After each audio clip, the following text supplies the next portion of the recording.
राधे राधे। आप सभी का अमृत कथा कहानियाँ चैनल में स्वागत है। गजेंद्र मोक्ष की कथा का वर्णन श्रीमद् भागवत पुराण में किया गया है। प्राचीन काल की बात है। द्रविड़ देश में एक पांड्य वंशी राजा राज्य करते थे। उनका नाम था इंद्रद्युम्न।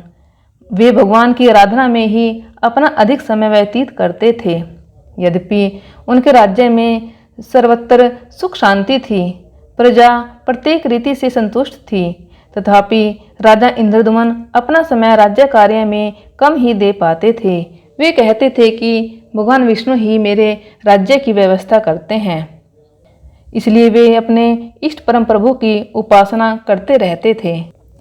राजा इंद्रद्युम्न के मन में आराधना की लालसा उत्तरोत्तर बढ़ती ही गई।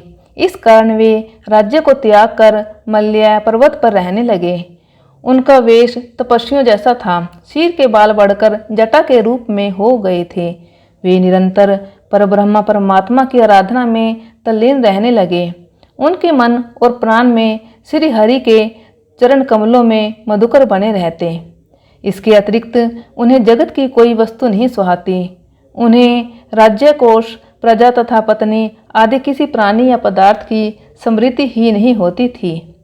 एक बार की बात है, राजा इंद्रद्युम्न प्रतिदिन की भांति स्नान आदि से निवृत्त होकर प्रभु के उपासना में लीन थे। उन्हें ब्रह्म जगत का ध्यान नहीं था। संयोगवश उसी समय महर्षि अगस्त्य अपने समस्त शिष्यों के साथ वहां पहुंच गए, लेकिन न अर्घ्य और न स्वागत। मौनव्रती राजा इंद्रद्युम्न परम प्रभु के ध्यान में निमग्न थे। इससे महर्षि अगस्त्य कुपित हो गए। उन्होंने इंद्रद्युम्न को श्राप दे दिया।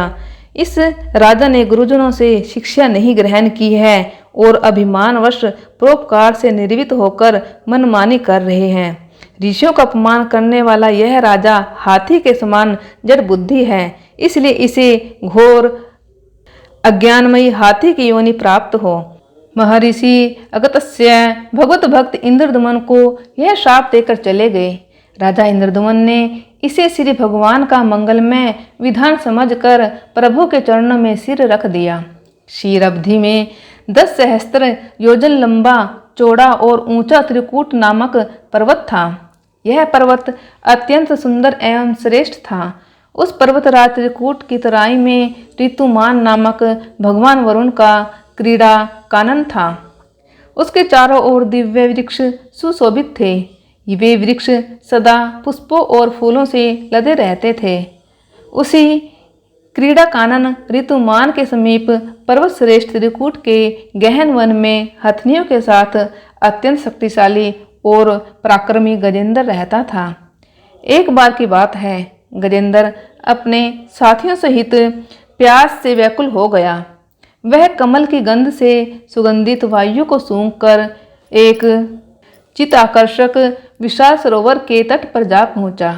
गजेंद्र ने उस सरोवर के निर्मल शीतल और मीठे जल में प्रवेश किया।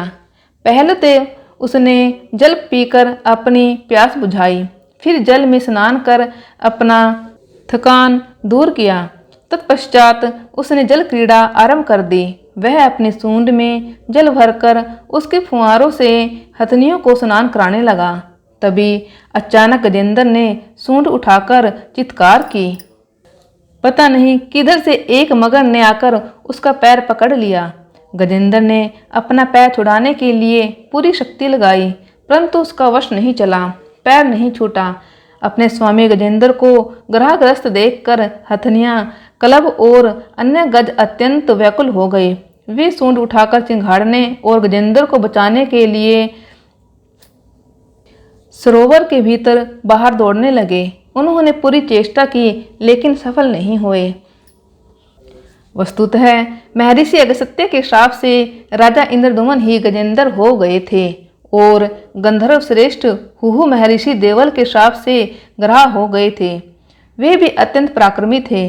संघर्ष चलता रहा। गजेंद्र स्वयं को बाहर खींचता और ग्राह गजेंद्र को भीतर खींचता। सरोवर का निर्मल जल गंदला हो गया था। कमल दल क्षत विक्षत हो गए। जल जंतु व्याकुल हो उठे। गजेंद्र और ग्राह का संघर्ष 1 सहस्त्र वर्ष तक चलता रहा। दोनों जीवित रहे, यह देखकर देवगण चकित हो गए। अंत में गजेंद्र का शरीर शिथिल हो गया।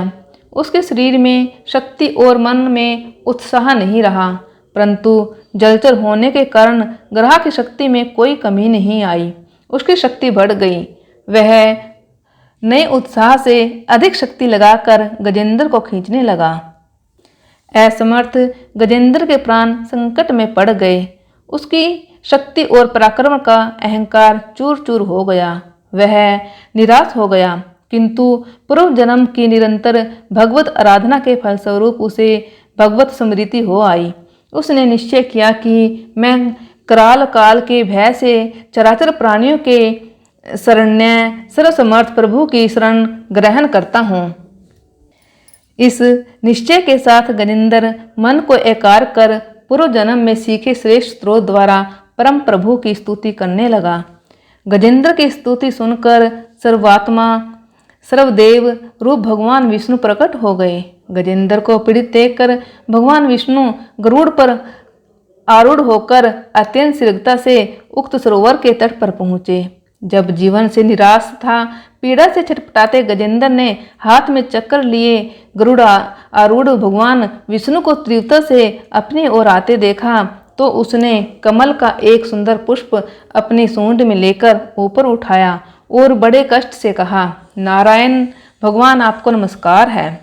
गजेंद्र को अत्यंत पीड़ित देखकर भगवान विष्णु गरुड़ की पीठ से कूद पड़े और गजेंद्र के साथ ग्रह को भी सरोवर से बाहर खींच लाए और तुरंत अपने चक्कर से ग्रह का मुंह फाड़कर गजेंद्र को मुक्त कर दिया। ब्रह्मा आदि देवगण श्री हरि की प्रशंसा करते हुए उनके ऊपर सर्वांगिक पुष्पों की वृष्टि करने लगे। सिद्ध और ऋषि महर्षि पर ब्रह्म भगवान विष्णु का गुणगान करने लगे।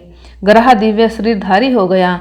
उसने विष्णु के चरणों में सिर रखकर प्रणाम किया और भगवान विष्णु के गुणों की प्रशंसा करने लगा।